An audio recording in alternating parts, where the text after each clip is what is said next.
ជំរាបសួរសួស្តីប្រិយមិត្តទាំងឡាយតែជាទាំងឆ្ងាយនៅថ្មីទាំងចាថ្ងៃនេះដែរអេដមាននឹងមកសម្រាប់ជាបន្តនៅរឿងភាគរបស់យើងទៀតដែលរឿងហាងកាហ្វេអានកំបាំងគឺបានចូលមកដល់ភាគទី15បើសិនជាបងអូនចូលចិត្តកុំភ្លេចនាំគ្នាជួយ like share ឲ្យមានម្នាក់មួយផងណាហើយនាពេលនេះពួកយើងចូលមកកាន់សាច់រឿងរបស់យើងតែម្ដងទៅនៅភាគទី15យើងឃើញលោកឆាបានបញ្ជាឲ្យអង្គរៈមួយចំនួនហ្នឹងទៅចាប់ហាន់ជូនទៅរីឯមួយចំនួនទៀតក៏នៅការពារគាត់នៅហ្នឹងហើយនៅក្នុងការវិធីបើកការដ្ឋានពេលហ្នឹងគឺថាសានវល់មែនតើណាមួយក្រុមប៉ូលីសហ្នឹងក៏បានសម្រុកចូលមកដល់ល្មមទាំងអស់នេះក៏បង្កឲ្យមានការវាយកាត់ចាក់គ្នារីឯមីងអ៊ីមវិញនាងក៏ឆ្លៀតឱកាសពេលដែលគ្មានពីណាគេចាប់អារម្មណ៍មកលើនាងក៏រត់យករួចខ្លួនតែម្នាក់ឯងប៉ុន្តែចៃដន្យអីចេះហ៊ីនាងក៏បានឃើញតន់នាងក៏បានរត់ទៅតាមយ៉ាងញាប់ជើងដល់ពេលដែលយើងងាកមកខាងហេជូននាងក៏បានចាក់បញ្ចាំងវីដេអូស្រាប់ស្រារបស់លោកអភិបាលក្រុងក៏ដូចជាសភាយន្តរួមជាមួយនឹងអ្នកឯទៀតហ្នឹងឡើងពេញ screen នៅក្នុងកម្មវិធីនេះតែម្ដងនាងថែមតែបានចាក់ record សំឡេងដែលក្រុមអ្នកធំហ្នឹងបានប្រជុំគ្នាទៀតផងឥឡូវយើងមកមើលមីងអ៊ីមវិញនាងមានតែចេះក្បាច់គុណប្រយុទ្ធអីម្ល៉េះហើយនាងតតាំងជំនឹងចេះហ៊ីមិននឹងកើតម្លេះសំចេះហ៊ីពេលនេះក៏មានតែការចាប់ខ្លួនឯត្រឹមត្រូវទៀតចេះហ៊ីនាងក៏សុំដាក់ខ្នោះមួយឯណាប៉ុន្តែស្របពេលហ្នឹងចេះហ៊ីក៏បានឃើញលោកឆាហ្នឹងត្រូវបានគេជំលះចេញពីទីនេះចេះហ៊ីក៏សម្រេចចិត្តដាក់ខ្នោះមីងអ៊ីមជាមួយនឹងចដានៅក្បែរនឹងសិនដឹងតែថាមីងអ៊ីមហ្នឹងទៅណាមិនរួចទេហើយនៅកំឡុងពេលហ្នឹងផងដែរក្រុមអ្នកធំទាំងឡាយក៏ត្រូវបានក្រុមប៉ូលីសហ្នឹងចាប់បានតែទាំងអស់លោកឆាហ្នឹងក៏ដោយដែរក៏ដែរគ្មានតកិច្ចរួចអីទេដល់វ៉ាន់ណែវិញពេលដែលបានឃើញបែបនេះគេដូចជាសប្បាយចិត្តមែនតើនិយាយទៅពេលដែលបងខ្លួនឯងត្រូវប៉ូលីសចាប់ហ្នឹងទៅជាសប្បាយចិត្តទៅវិញដល់វ៉ាន់នេះស្រឡាញ់យុត្តិធម៌ពិតៗរបស់គេមែនណាចំណែកឯជីនសាងហើយនឹង CEO ក៏ពួកគេសប្បាយចិត្តមិនណយដែរទីបំផុតទៅមនុស្សអាក្រក់ទាំងអស់ហ្នឹងក៏ចាប់បានហើយជាបន្តមកហាន់ជូនហើយនឹងជេហ៊ីហ្នឹងក៏បានរត់មកមើលមីងអ៊ីមតែមានឯណាមីងអ៊ីមហ្នឹងក៏ដោះខ្នោះរួចបានទេអីក៏ខ្លាំងមែនណខាងប៉ូលីសមើលងាយសមត្ថភាពមីងអ៊ីមពេកឥឡូវនេះរួចខ្លួនបានមួយបារហើយហើយសាច់រឿងក៏បានកាត់មកនៅឯប៉ុស្តិ៍ប៉ូលីសតែម្ដងលោកសភាយន្តម្នាក់នេះដែលគាត់តែងតែបជាក្បាលមេប៉ូលីសឥឡូវនេះចង់មកបជាអីទៀតតើយូមេប៉ូលីសគាត់មានភ័ស្តុតាងគ្រប់គ្រាន់ទាំងអស់ហើយណាមួយគាត់គឺជាមេប៉ូលីសសភាយន្តហ្នឹងក៏មកចង់ធ្វើច្បាយនេះនៅលើគាត់ទៀតនោះខុសហើយដឹងខុសហើយថាទឹកម្ដងនេះដែលមេប៉ូលីសចង់យកមកឲ្យសភាយន្តគាត់យកមកផឹកខ្លួនឯងវិញសរុបមកថ្ងៃហ្នឹងក្រុមប៉ូលីសគឺថារវល់នឹងការសួរចម្លើយជាខ្លាំងដោយសារតែអ្នកធំឡើងប្រមាណនេះឯណោះដែលពួកគេបានចូលដៃគ្នាប្រព្រឹត្តអំពើមិនល្អខាងប៉ូលីសក៏ត្រូវសួរដេញដោលឲ្យគ្រប់គ្នាតែម្ដងហើយរឿងក៏បានកាត់មកជីនសាងហើយនឹង CEO ឯនេះវិញពួកគេទាំងពីរបានមកជួបហាន់ជូនពួកគេមកសារនេះគឺចង់មកអរគុណដែលហាន់ជូនហ្នឹងបានជួយលោកផាកដែលត្រូវជាឪពុករបស់ជីនស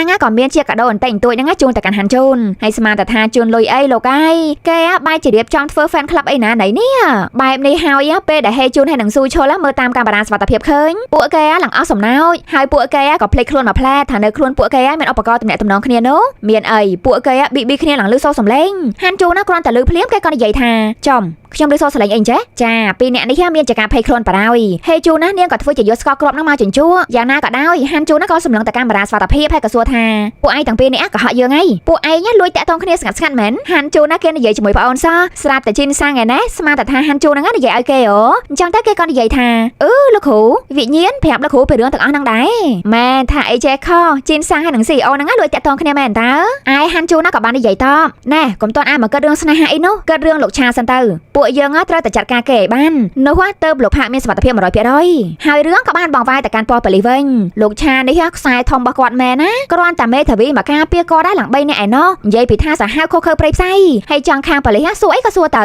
ឲ្យមេធាវីរបស់លោកឆាហ្នឹងជាអ្នកឆ្លើយជំនួសទាំងអស់លោកឆាវិញបិទមាត់ឲ្យចិត្តហើយដោយសារតែប៉ូលីសមិនមានភ័ស្តុតាងគ្រប់គ្រាន់ចោទប្រកាន់ទៅលើលោកឆាបានពួកគេអាចខកលោកឆាទុកហ្នឹងបានត្រឹមតែ48ម៉ោងតែប៉ុណ្ណោះហើយឥឡូវនេះក៏គ្រប់48ម៉ោងល្មមលោកឆាក៏បានដើរចេញពីកន្លែងសួរចម្លើយយ៉ាងមានជំនឿជាក់ហើយគាត់ក៏ធ្វើមកដាក់ដោវ៉ាន់ទៀតណមុខហ្នឹងលក្ខណៈថាចង់ចាប់គេមែនតើយូនតែយាយអាពៅដល់អញ្ចឹងហើយដោវ៉ាន់ក៏បានចេញមកជួបបងរបស់គេដែលផ្ទាល់នៅឯចំណតឡានគេក៏និយាយឡើងថាបងវាអត់ទាន់យឺតពេកទេណាដែលបងសារភាពពីទោសកំហុសរបស់បងនោះលោកឆាក៏បានតបវិញឯងដូចជាខំប្រឹងឲ្យបងប្រុសរបស់ឯងត្រូវបានប៉ូលីសចាប់ដល់ហើយមើលទៅក្តីស្រឡាញ់របស់ឯងធំធេងណែឯងមិនគួរណាមកចូលពាក់ព័ន្ធបញ្ហាបែបនេះទេប៉ាមិនអាចការពារឯងបានឡើយដោវ៉ាន់ក៏បាននិយាយបកឯងវិញគិតថាប៉ានឹងរើសយកបងធ្វើជាអ្នកស្នងតំណែងមែនបើទោះបីជាគ្មានខ្ញុំក៏បងគ្មានសមត្ថភាពដែរគិតទៅពីអ្នកបងប្អូនគេហ្នឹងស៊ីសាច់ហត់ឈាមគ្នាណាស់ដែរហ្នឹងណាបងណាមិនចូលចិត្តប្អូនរីឯប្អូនវិញហ្នឹងក៏ដូចគ្នាហើយដោវ៉ាន់ថែមទាំងនិយាយទៀតថាចារឿងកាលពី20ឆ្នាំមុនបងភ្លេចអស់បាត់ណាប៉ុន្តែខ្ញុំនៅតែចង់ចាំគ្រប់យ៉ាងទាំងអស់អាយ៉ាពីអ្នកបងប្អូនគេមានរឿងសម្ងាត់អីគេអញ្ចេះហើយរឿងក៏បានកាត់មកពេលដែលលោកឆាហ្នឹងមកប្រជុំអ្នកក្រុមហ៊ុនថារឿងនៅក្នុងក្រុមហ៊ុនហ្នឹងទៅកំពុងតែវល់វក់ទៅហើយស្រាប់តែភ្លាមហ្នឹងគាត់ក៏បានទទួលដំណឹងមិនល្អមួយទៀតគឺថាការបោះឆ្នោត ដោយអាកេននាយករបស់ឆឹងកាងក្រុមហ្នឹងត្រូវបានពជាពេលលោកឆាគាត់ខឹងច្រឡំមែនតើគាត់ក៏ទាញបិចមកកាន់នៅនឹងដៃហើយក៏ចុចពាក់ប៉លោកដល់ពេលដែលអ្នកប្រជុំហ្នឹងចេញទៅខាងក្រៅលោកឆាហ្នឹងក៏បាត់ដាក់ជំនួយការខ្លួនឯងយកតែម្ដងណាទេលោកឆានេះលេងអញ្ចឹងប្រហើយហើយគាត់ក៏បាននិយាយទាំងមុខគួរឲ្យខ្លាចថាយើងប្រាប់ឯងតើថាឲ្យឯងតាមដានដូវវ៉ាន់ឲ្យជាប់ហើយរួចមកលោកឆាក៏បានបញ្ជាឲ្យជំនួយការហ្នឹងទៅចាត់ចែងក្រុមមនុស្សដែលចូលដៃជាមួយដូវវ៉ាន់ហ្នឹងទៅដបងអញ្ចឹងពួកគេសុំពមៀនទុកមុនសិនហើយគាត់ក៏បានបញ្ជាឲ្យកូនចៅហ្នឹងទៅតាមរកមីអ៊ីមិនបានឃើញផងលុះពេលនយោបាយអាត្រាបានចូលមកដល់យើងក៏បានឃើញមនុស្សបិទមុខ2នាក់ហ្នឹងលួចចូលទៅក្នុងហាងកាហ្វេមីណាំដាំងលុះដល់នៅពេលព្រឹកឡើងពេលដែលហាន់ជូនបានងើបមកគេក៏សម្អាតផ្ទះសម្បែងគេក៏បានស្រែកហៅឲ្យប្អូនរបស់គេហ្នឹងមកជួយគេផងមើលប៉ុន្តែគេមិនបានលើសូមរបស់ហេជូនហ្នឹងតបនឹងគេវិញសោះម្ល៉េះហើយហាន់ជូនក៏និយាយថាគេរាប់ដល់3តែអត់ចេញមកទេមានរឿងហើយមានរឿងមែនតើពេលដែលហាន់ជូនហ្នឹងបានចូលមកមើលប្អូននៅក្នុងបន្ទប់គេចាប់អារម្មណ៍ថារបស់នៅក្នុងបន្ទប់ហ្នឹងឡើងលប៉ាត់លប៉ាយប្លែកហើយថែមទាំងបាត់កុំព្យូទ័រមួយចំនួនទៀតផងដល់ពេលដែលគេងាកមកខាងទៀតអាស្រីហ្នឹងចង់ក៏ហាន់ជូនណាគេស្លុតចិត្តខ្លាំងណាស់គេក៏បានមកមើលប្អូនឲ្យចិត្តម៉ណាយហើយធ្វើស៊ីទេអីហ្នឹងគឺជាម៉ានកាងតើនេះធ្វើស៊ីដល់ទាំងអ្នកមើលទៀតនេះនៅរំពេញហ្នឹងផងដែរណាដានណាគេក៏ខំរត់មកមើលពេលឃើញអញ្ចឹងទៅគេភ័យឡើងចង់លិចនំហើយការពិតទៅពីរអ្នកនេះទៅតាមមកដល់ផ្ទះហ្នឹងកាលពីយប់មិញហ្នឹងពួកគេដើរលេងជាមួយគ្នាដាក់យប់ហើយដែលសារតែនៅក្នុងហាងពួកគេមិនបានឃើញមនុស្សពួកគេក៏អោបគ្នាបន្តិចទៀតមើលហើយអោបគ្នាហ្នឹងអត់មានមើលលើមើលក្រោមអីទេហាន់ជូណាចាប់បានស្រែកប៉ុន្តែគេបារម្ភពីសុវត្ថិភាពរបស់ប្អូនគេជាងមុនហ្នឹងគេភ័យខ្លាំងណាស់គេតែទូរស័ព្ទទៅប្អូនហ្នឹងក៏តែមិនចូលហើយពេលដែលគេឃើញប្អូនគេមិនអីអញ្ចឹងទៅគេក៏រៀងធូរចិត្តមកវិញបានបន្តិចបន្ទាប់ពីហ្នឹងមកពួកគេទាំងអស់គ្នាហ្នឹងក៏បានដឹងថា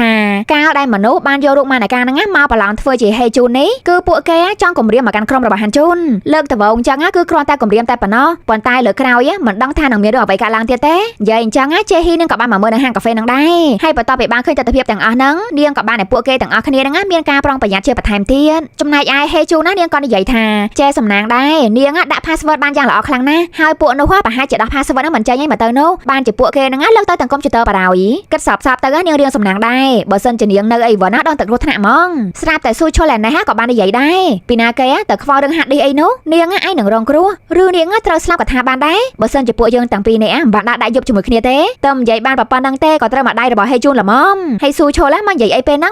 ងពួកគេឡើងខំលាក់នេះម្ល៉េះហើយហាន់ជូនដៃច្បងហ្នឹងក៏និយាយតែម្ដងទៅយើងបានដឹងអស់ហើយយើងគឺជាហាន់ជូនណាយើងគឺជា profiler ដល់បកាយម្នាក់ស្មានតែថាពួកឯងហ្នឹងបោកភ្នែកយើងបានមែនយើងចាំតែពេលដែលពួកឯងហ្នឹងមកសារភាពប្រាប់យើងតើហើយនិយាយហ្នឹងចង់បានន័យថាគេទទួលស្គាល់ស្នេហាបងប្អូនហើយមែនបងប្អូនទាំងពីរហ្នឹងក៏យល់ព្រមសារភាពតែប៉ាណេះបានឆ្លាញ់គ្នាជាសាធារណៈអីមិនបាយចាំបាយប្រវាក់លាក់លៀមនាំទៅហត់អីច្រើនទេបន្តមកទៀតមកពួកគេក៏ចូលសាច់ការតែម្ដងទៅដោយពួកគេពិភាក្សាគ្នាពីរឿងក្តីលោកឆាវិញម្ដងខាងប៉ូលីសគឺរកផោះតាំងមិនទាន់គ្រប់គ្រាន់ហើយម្យ៉ាងហ្គោថេស៊ូក៏សោកចិត្តទម្លាក់កំហុសឲ្យខ្លួនឯងទាំងអស់ហើយបើតាមការស្រាវជ្រាវរបស់ស៊ូឈុលកន្លងមកនោះគេបានរកឃើញថាផ្ទះរបស់លោកឆាដែលធ្លាប់រស់នៅកាលពីតូចហ្នឹងគឺគួរឲ្យខ្លាចមែនតើសត្វដែលរស់នៅក្នុងហ្នឹងគឺបន្តស្លាប់ជាប់ហើយយប់ខ្លះអីវ៉ាណាក៏ឃើញមានរៀបចំធ្វើពិធីថ្វាយគ្រូអីទៀតផងហើយអ្វីដែលរត់តែចម្លែកទៀតនោះកូនប្រុសនៅក្នុងផ្ទះហ្នឹងទៅរៀននៅបរទេសហេជូនណែនាងក៏និយាយបញ្ជាក់នាងបាននិយាយថាសាកលវិទ្យាល័យនៅកូរ៉េហ្នឹងទទួលកូនប្រុសហ្នឹងឲ្យរៀនហើយកូនប្រុសនោះក៏មិនបានចុះឈ្មោះទៅរៀននៅបរទេសអីដែរប៉ុន្តែកូនប្រុសម្នាក់ហ្នឹងក៏រត់ទៅអាមេរិកបានគេដូចជាកំពុងតែរត់គេចពីអ្វីមួយនៅភ្លាមហ្នឹងដូវវ៉ាណាគេក៏បានចូលមកចំពេលតែម្ដងគេបាននិយាយថាខ្ញុំគិតថាខ្ញុំអាចប្រាប់ហេតុផលទាំងអស់នោះបានបងប្រុសរបស់ខ្ញុំគាត់បានសម្លាប់មនុស្សពេលដែលគាត់នៅក្មេងបើអញ្ចឹងបានន័យថាអ្វីដែលស៊ូឈុលស្រាវជ្រាវកន្លងមកនោះហើយពួកគេនិយាយថាកូនប្រុសហ្នឹងគឺចង់សំដៅទៅលើលោកឆាហើយដូវវ៉ាណាគេក៏បានរៀបរាប់ប្រាប់ជាបន្តទៀតគឺថាការដែលលោកឆាហ្នឹងនៅរៀនវិទ្យាល័យនោះគេក៏បាននាំពួកម៉ាក់ម្នាក់ហ្នឹងមកប៊ូលីដល់ផ្ទះហើយក៏ឲ្យពួកម៉ាក់ម្នាក់ទៀតហ្នឹងគឺជាអ្នកវាយដូវវ៉ាន់ការដែលនៅតូចគេបានមកឃើញផ្ទាល់ភ្នែកទាំងសងខាងហើយចង់បញ្ចប់ទៅលោកឆាហ្នឹងក៏ជាអ្នកច្បាយកសម្រាប់មិត្តភក្តិម្នាក់នោះប៉ុន្តែបានពី3ថ្ងៃក្រោយម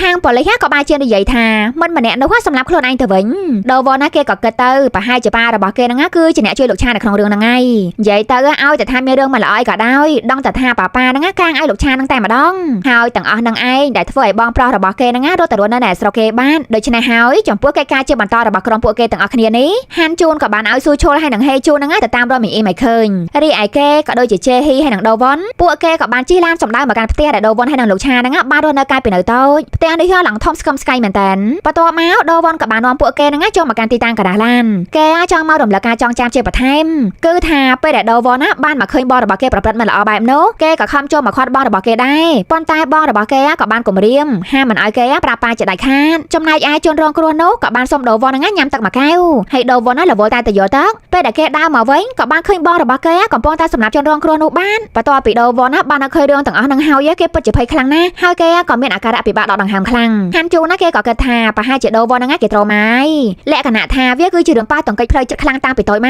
កពេលដែលយើងនឹកឃើញសារឡើងវិញក៏ធ្វើឲ្យយើងមានអាការៈថាប់ដង្ហើមអញ្ចឹងណាអញ្ចឹងហើយឥឡូវនេះដូវហ្នឹងនឹកឃើញតែប្រព័ន្ធហ្នឹងសិនទៅគឺបានហើយចាំលើក្រោយចាំដូវហ្នឹងព្យាយាមម្ដងទៀតដូវណាគឺអាចព្យាយាមនឹកឃើញមកវិញម្ដងបន្តិចនិយាយទៅគឺតាមតំណើទៅចោរឿងក៏បានបងវាយមកខាងប៉ូលីសឯនេះវិញធ្វើឲ្យតែបើតែពួកគេមានភ័ស្តុតាងជាច្រើននៅក្នុងដៃក៏មែនពិតប៉ុន្តែពួកគេត្រូវតែមានភ័ស្តុតាងជាបន្ថែមទៀតដើម្បីតែឲ្យកាន់តែច្បាស់ជាងហ្នឹងដោយពួកគេបានចុះមកកាន់ទីតាំងដែលផ្ទាល់តែម្ដងពួកគេបកកាយដែរហ្នឹងណារកទីតាំងតតែឃើញហើយពេលដែលពួកគេបានមកដល់ពួកគេក៏បានលើសូររឿងមួយគឺថាដល់យប់កើតហេតុយប់ដែលអភិបាលក្រុងបាននាំកញ្ញាកាំងមកគេងជាមួយនោះពេលហ្នឹងក៏មានតារាចម្រៀងល្បីម្នាក់ហ្នឹងបានមកស្នាក់នៅនឹងដែរពេលហ្នឹងទៀតសោតក៏មានហ្វេនម្នាក់ហ្នឹងប្រើដ្រូនលួចថតទៅលើតារាម្នាក់នោះម្ល៉េះហើយខាងប៉ូលីសក៏បានសួររកបន្ទប់ដែលហ្វេនហ្នឹងស្នាក់នៅពួកគេក៏បានតាមរកហើយក៏តាក់ទងរហូតដល់តែពួកគេហ្នឹងបានជួបនឹងហ្វេនម្នាក់នោះដែលហ្វេនស្រីហ្នឹងគឺជាជនជាតិចិនហ្នឹងចេះបានប៉ូលីសម្នាក់នេះចេះនិយាយចិនម្ល៉េះហើយពួកគេហ្នឹងក៏ស្រួលទំនាក់ទំនងគ្នាយ៉ាងណាក៏ដោយក៏ហ្វេនស្រីម្នាក់ហ្នឹងបានអាយវីដេអូរបស់នាងដែរនាងក៏រកលែងនិយាយថានាងមិនមានវីដេអូអីទេហើយនាងក៏បានថតអីដែរប៉ុន្តែ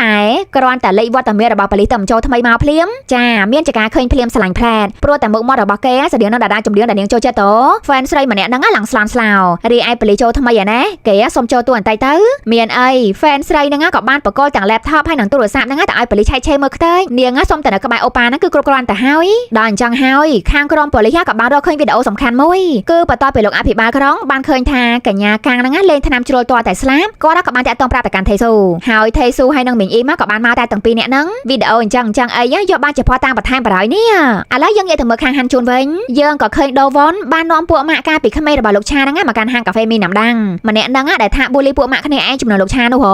បរិមម្នាក់ហ្នឹងគេមានឈ្មោះថាមីយ៉ងស៊ូឯហាន់ជូនគេក៏សម្ដែងបានបន្តិចបន្តួចមកគេក៏និយាយថាខ្មោចពួកម៉ាក់ឯងកាលពី20ឆ្នាំមុនណាគឺនៅវិលឡើងពេញហ្នឹងនិយាយអញ្ចឹងហើយគេក៏សម្ដែងធ្វើជាខ្មោចចូលថែមទៀតរបៀបថាគេនឹងហើយគឺជាក្មេងប្រុសដែលត្រូវបានគេប៊ូលីនោះហើយគេក៏បានចោទថាមីយ៉ងស៊ូហ្នឹងគឺជាអ្នកសម្លាប់គេតែម្ដងមីយ៉ងស៊ូក៏តបវិញយ៉ាងលឿនលោកគ្រូច្រឡំហីមិនមែនខ្ញុំទេហាន់ជូនក៏និយាយវិញទៅហេតុអីបានឯងត្រូវមកនិយាយប្រាប់យើងខ្មោចចងគំនុំគឺនៅខាងក្រោយខ្នងឯងហ្នឹងមីយ៉ងស៊ូក៏ងាករមើលហើយក៏និយាយថាអាពួកម៉ាយើងសុំទោសណាយើងវាយឯងពេលហ្នឹងគឺដើម្បីតែបញ្ចេញកំហឹងតែយើងមិនបានសម្លាប់ឯងទេឯងក៏ដឹងដែរយើងចង់និយាយការពិតពីរឿងដែលបានកើតឡើងប៉ុន្តែលោកឆាហ្នឹងបានគំរាមយើងបើសិនជាយើងមិនបិទមាត់ទេយើងនឹងត្រូវចូលគុកជេហ៊ីលឺអញ្ចឹងភ្លាមនាងក៏សួរផ្លែតតើលោកបានឃើញលោកឆាសម្លាប់មិត្តភក្តិខ្លួនឯងដែលផ្ទាល់ភ្នែកដែរទេមីយ៉ងស៊ូហ្នឹងក៏តបថាហាលោកឆាហ្នឹងគឺជាអ្នកសម្លាប់ខ្ញុំចាំអត់ច្បាស់ទេនេះរឿងហ្នឹងវារៀងយូរដែរហើយខ្ញុំចាំបានតែថាលោកឆាហ្នឹងគឺជាអ្នកវាយគេហើយបន្ទាប់ពីហ្នឹងមកពួកយើងក៏បានចេញមកក្លឹបជាមួយគ្នា